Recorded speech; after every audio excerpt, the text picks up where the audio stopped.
We Rise Nation. The Karmelo Anthony saga, as now he will be getting a new trial and a new judge is going to be serving on the bench. So what do you think about that whole case and everything surrounding that from what you've seen? I mean, I think it could be a silver lining. I mean, it's not, set in stone yet, but I mean, it's definitely drawing more and more attention because I know like a lot of people, a lot of our listeners and people like around the, social media world and all that been seeing like all kind of different new revelations that's been coming out about this case. Most in particularly about the late Austin Metcalf. Excuse me if I'm mispronouncing the name. Yeah. But the Austin kid that was murdered. Yeah, Austin by Metcalf. Karmelo Anthony. Yes. So I mean, we're learning all this new information that should have been discovered during the case, during the trial. Like the fact that Austin Metcalf was suspended from school from physically assaulting a female a classmate. That him and his brother also have did vandalism, wrote all kind of racial disparities on lockers and things like that, all kind of nonsense. Been saying, it's been put out there in the public that they have made racial comments using the N-word and everything else. Mm-hmm. And their father, their dad and stuff, as we seen after Karmelo Anthony was convicted, was saying all kind of racially insightful comments. Oh yeah. He went in. So he went in on black people. So you can't tell me about the lack of black fathers and all that kind of stuff. Which me personally, I'm so sick and tired of hearing about. I mean, and that's why to this day I kind of blame the Maury Povich show or whatever. Maury back in for those who familiar with late 90s and early 2000s daytime television talk shows. I mean, Maury would have the thing with are you the father or are you not the father and all that kind of stuff, and I always had the black women on there with multiple potential baby daddies and discovering that she had sex so many times that she can't figure out what the father is. But that's besides the point. The whole point is that we always so quick to say, the father ain't in the black home and stuff. Like you sit there and talk to every single black person in this country. I mean, if you would do real research and real surveys, and you will see that most black families have a father and a mother. Most black people marry black people and all that kind of stuff.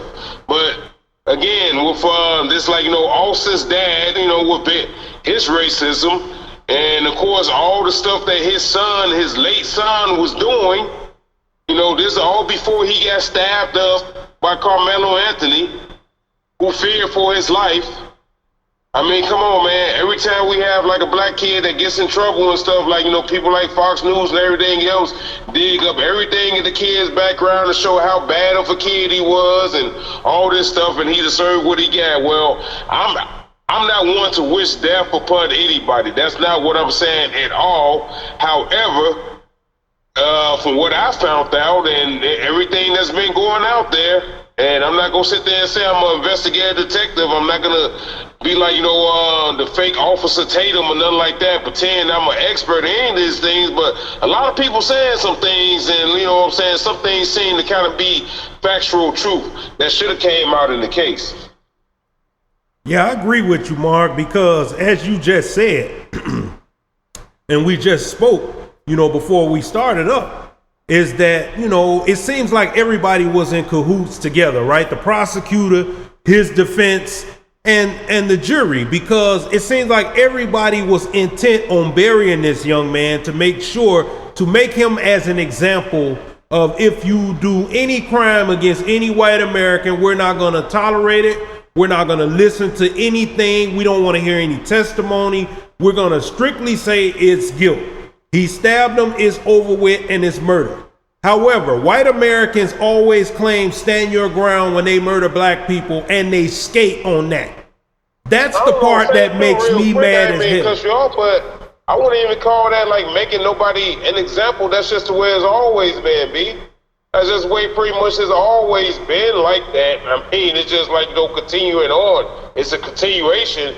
If anything, I mean, you don't need to look at Karmelo Anthony to make examples of.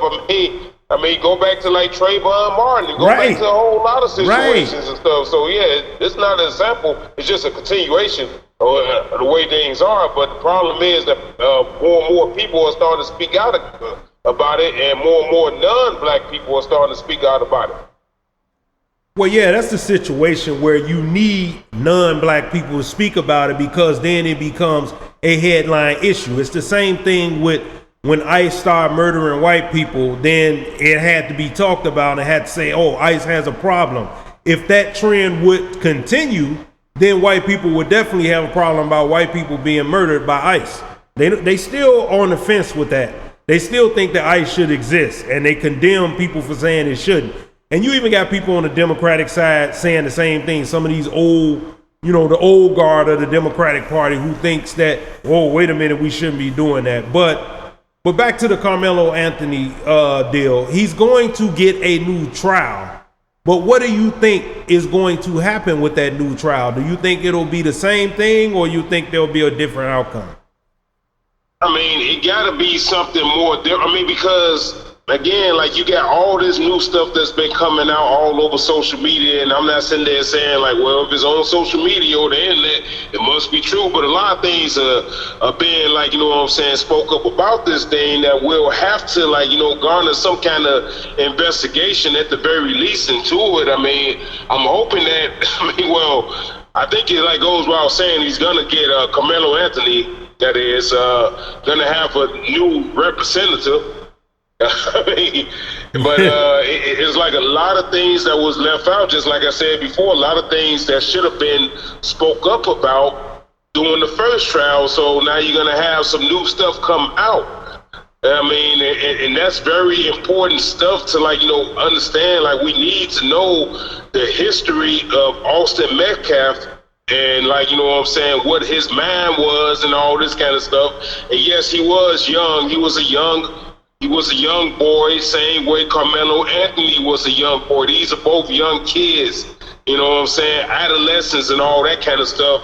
I say that to say that their brains truly wasn't fully developed and all that kind of stuff. And I'm not trying to give any kind of excuses, but to put them on the same type of level, these are two young men who've been taught what they know by, like, who they know, the family, the parents, the community, and all that kind of stuff, right? So, like, Karmelo Anthony felt that his life was in danger. He felt that every time he came across this kid, that it was some kind of danger. And then, you got the history. Well, we need to get more of the history of, like, the Austin kid to be put out there. And you need to have a jury, a more fair and unbiased jury to make determinations. So, I mean, this don't mean he's gonna be let out of jail or anything like that. But hell, I hope it can, reduce some of them damn 35 years. 35 years. Like, come on. Yeah, that's a lot of time to be serving for someone who is trying to defend themselves from people who were bigger, and he perceived he was feared for his life, has been claimed by many white Americans when they have done exactly the same thing. So it's one of these situations, Mark, where it's going to be ongoing, and we're going to continue to talk about it and cover it here on the Grown Man Podcast. When any new pertinent details come up, we will talk about it here on the Grown Man Podcast.